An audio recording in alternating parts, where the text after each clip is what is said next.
3 de la tarde con 3 minutos, 2 de la tarde con 3 minutos en las Islas Galápagos. Ya está con nosotros en los estudios de Radio Comunicación Efectiva, Colegio de Comunicadores Sociales Núcleo del Guayas, el economista Fausto Ortiz. Economista Fausto Ortiz, buenas tardes, bienvenido a Bajo la Lupa. ¿Cómo está? Buenas tardes, saludo cordial a la audiencia que escucha el programa y que también nos escucha por todo el mundo. Economista Ortiz, la producción realizó las gestiones para con usted y poderlo tener acá. Le agradecemos por haber aceptado nuestra invitación. Conocemos de su trayectoria a nivel de la academia y de también su expertise dentro de la rama de la economía que busca satisfacer las necesidades, buscando ser eficiente en cuanto a los recursos. Teniendo ello como preámbulo, ¿cómo nos puede a nosotros, y muy especialmente a nuestras audiencias, brindar un panorama de la situación económica del país? Económica.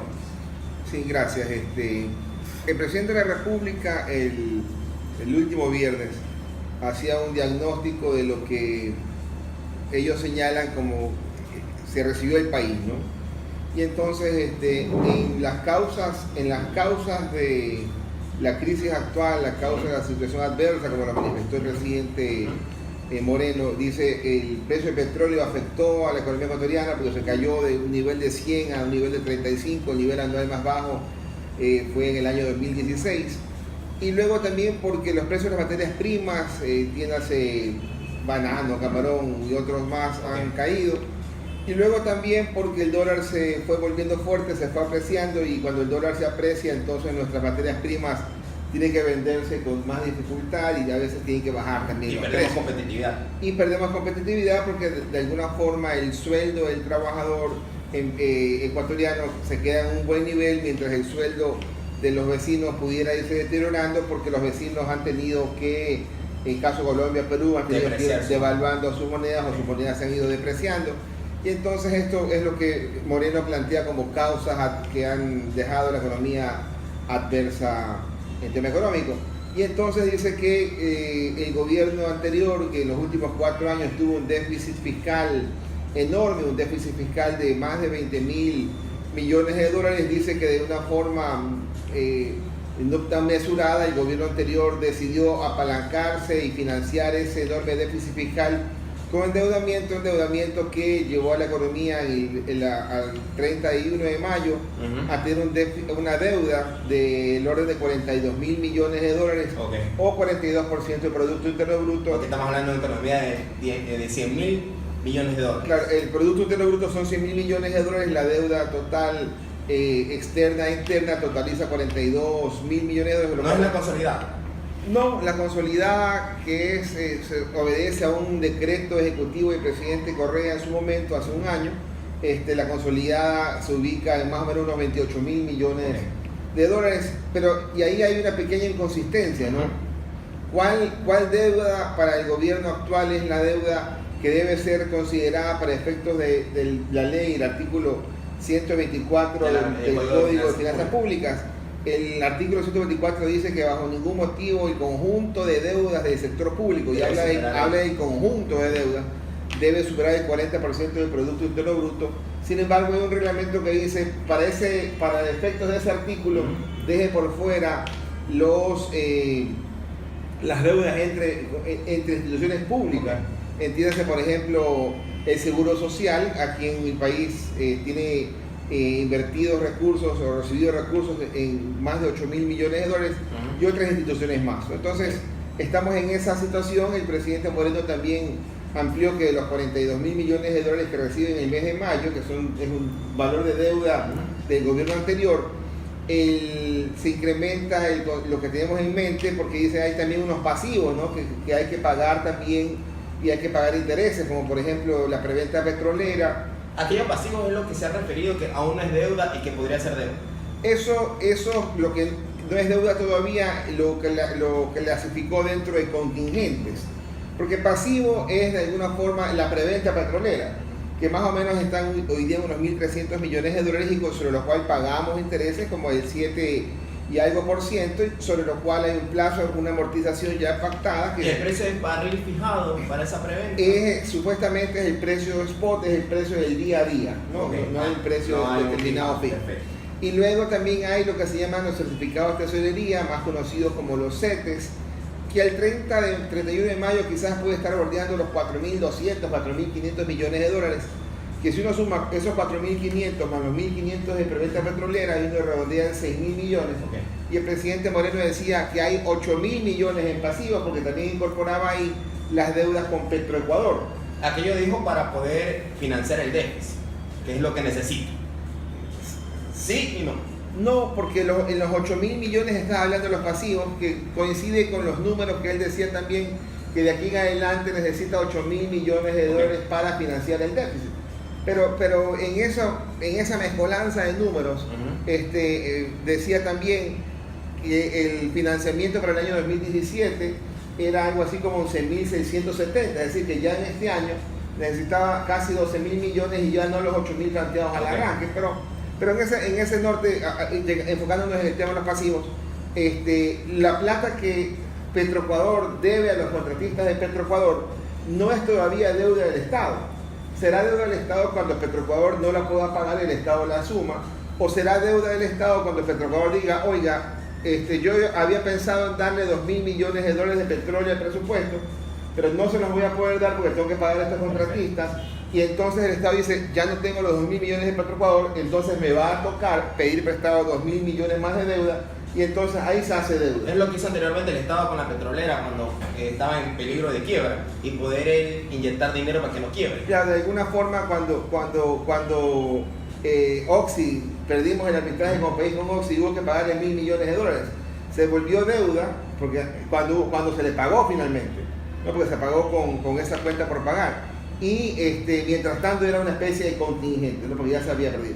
Pero en todo caso los números de deuda pública son 42.000 millones de dólares y las deudas pasivos y contingentes están arriba de los 55.000 millones de dólares, y eso es parte de lo que el presidente Moreno decía, son parte de las complicaciones, porque aparte de eso seguimos con una economía que va a tener un presupuesto del Estado 8% más que el presupuesto del año anterior cuando uno compara contra lo que gastó el año pasado.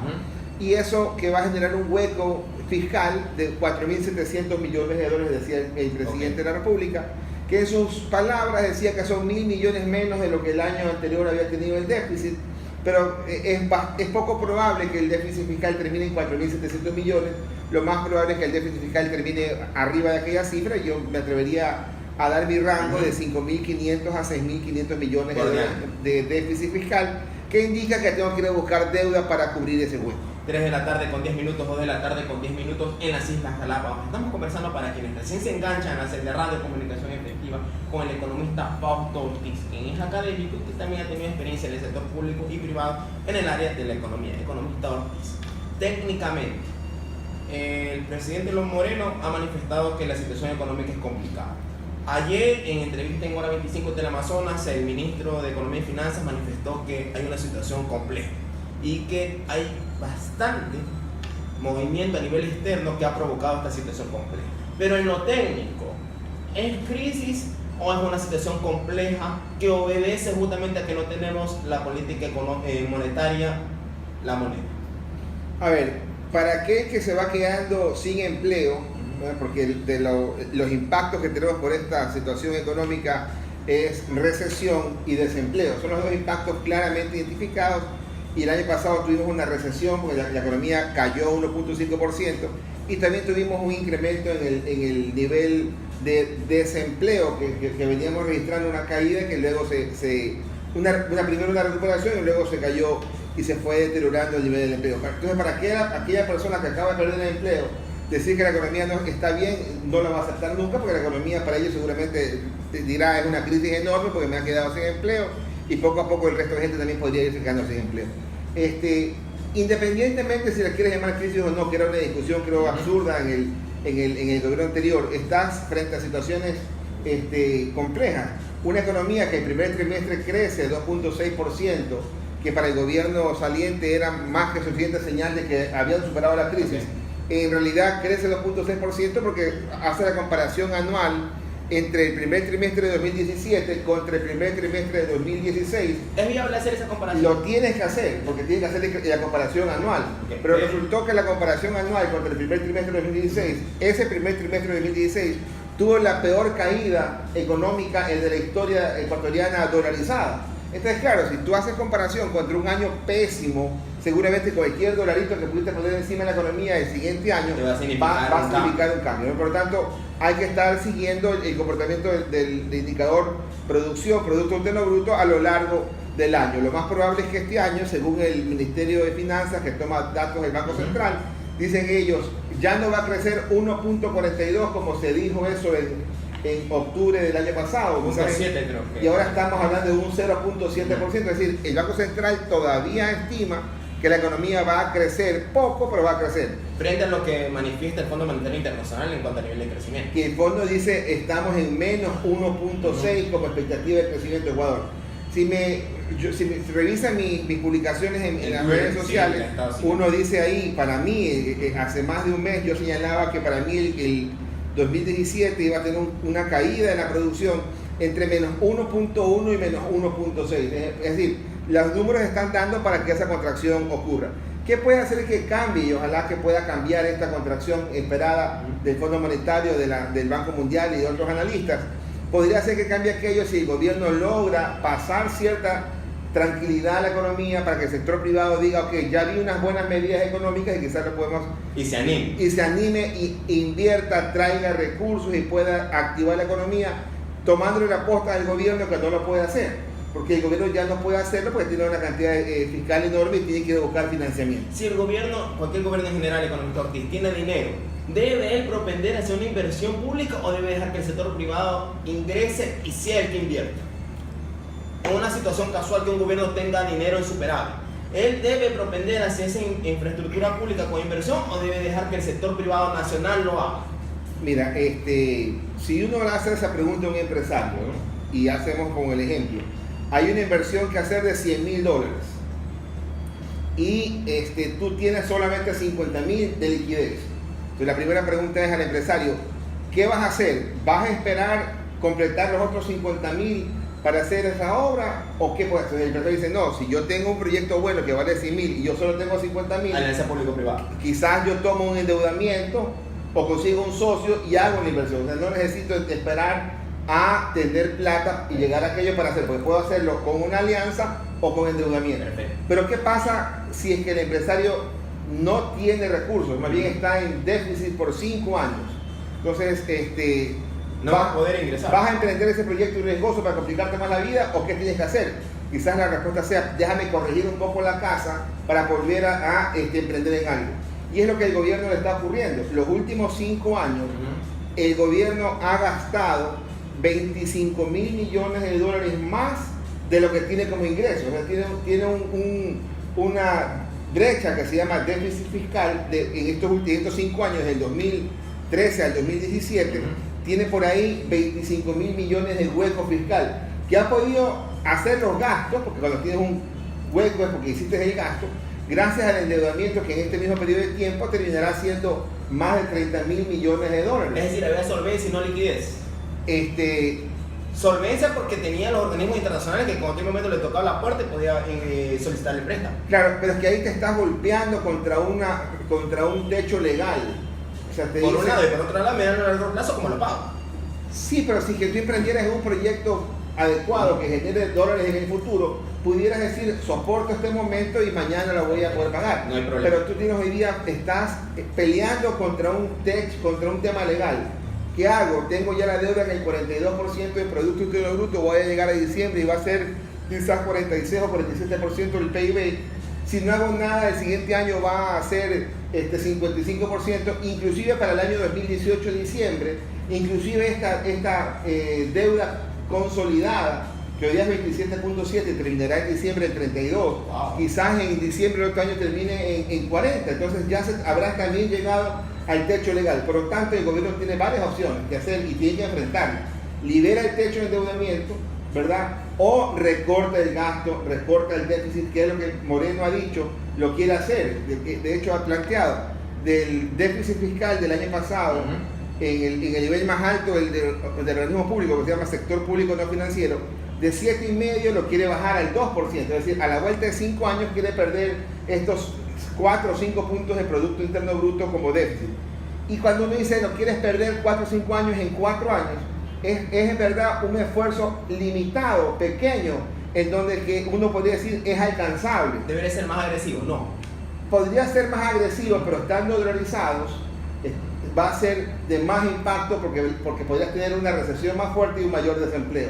Por lo tanto, uno podría decir, yo acepto y compro que seas lento en corregir el tema del gasto, pero debe ser muy rápido en involucrar al sector privado en esa tarea de tomar la posta. Y la pregunta suya también al arranque.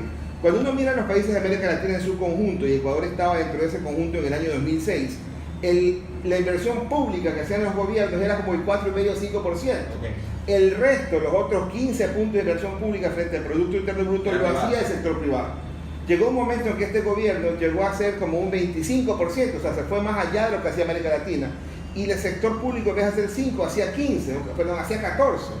¿Ya? Y le quitó el espacio al sector privado que dijo, bueno, el gobierno tiene plata, yo no puedo ir al ritmo del gobierno, entonces dejamos. Pero hoy día tienen que despertar al sector privado que de alguna forma quedó dormido y necesita buenas señales para reactivar la economía. 3 de la tarde con 19 minutos, 2 de la tarde con 19 minutos en las Islas Galápagos. Estamos conversando con el economista Fausto Ortiz, quien es académico y experto en temas económicos. Para finalizar, economista Ortiz, porque sé que su agenda es complicada, y gracias por brindarnos esas luces a nivel económico. Mucho gusto. 2 consultas. La primera, el expresidente Rafael Correa en su cuenta Twitter manifestó, parafraseando, que es un error cuando uno solamente mira los pasivos y no mira los activos, refiriéndose a la infraestructura pública que se ha construido. Le consulto sobre eso, si técnicamente es adecuado o no lo que está manifestando el presidente Correa, por un lado. Por otro lado, el presidente de la República, Lenín Moreno, ha manifestado algunas vías para poder resolver todo este camino. Hoy en la mañana, el ex candidato presidencial Guillermo Lasso también refirió 8 pasos dentro de un programa económico. Uno de ellos es tirar abajo el impuesto a la salida de divisas, otro de los caminos es tirar abajo la ley de plusvalía, y el presidente Moreno en esa línea ha manifestado que hay que incentivar el sector de la construcción. ¿Cómo usted puede ver ese panorama? Sí, debe ser muy doloroso para el presidente de la República, el expresidente de la República Correa, desde Bélgica, ver que su mismo equipo económico que trabajó con él 10 años esté al lado del presidente Moreno y le acepte y le tolere aquello de que la economía ha estado en crisis y en verdad ha estado mal manejada y consecuencia del entorno más otros elementos de no control en el gasto ha llevado a la situación que estamos y que seguramente va a terminar y desembocar en algún tipo de políticas no tan fuerte del ajuste, pero al final del día va a terminar en algún tipo de políticas que el gobierno anterior se resistió a tomar porque lograba conseguir financiamiento, porque estaba lejos del techo de financiamiento. Hoy día el presidente Moreno está con la complicación de que está en el techo de financiamiento y no puede actuar irresponsablemente con un incremento adicional al techo, ¿no? Basta recordar que en el año 2009, después de la recompra que hizo el gobierno nacional de la deuda, la deuda externa pública y privada, perdón, la deuda externa y la deuda interna quedó en el 19,9%, es decir, desde el 2009 a la fecha duplicó el gobierno la deuda. Esa ventaja, ese grado de libertad no lo tiene Moreno para poder seguir, y Moreno no le queda al frente más que ver cómo achica el gasto, ver cómo mejora un poco los ingresos y ver cómo incorpora al sector privado en este baile. Es difícil pensar que si tienes un problema de déficit fiscal, lo puedes solucionar solamente quitando impuestos a la divisa, solamente quitando impuestos. Porque si tú quitas impuestos en el primer año vas a tener una dificultad que es que se te van a caer más rápido los ingresos y el déficit va a aumentar. Por lo tanto, hay que irlo haciendo de forma gradual, que de alguna forma hay algunos consensos con economistas y analistas en el campo. Entonces hay que hacerlo de forma gradual, pero lo más importante, que quede claro, es que el Estado no es más el actor importante, el motor de la economía, porque no tiene recursos para hacerlo. Hay que pedir apoyo. Le toca pedir apoyo. 3 de la tarde con 22 minutos. Gracias, economista Fausto Ortiz, por habernos acompañado el día de hoy. Esperamos en otra ocasión poder contar con usted y que, insisto, nos brinde esas luces a nivel académico, pero sobre todo viniendo de una conciencia recta y que en el camino, en la trayectoria social, hemos venido observando que se ha desenvuelto con probidad. Gracias. Muchas gracias. Saludos cordiales. 3 de la tarde con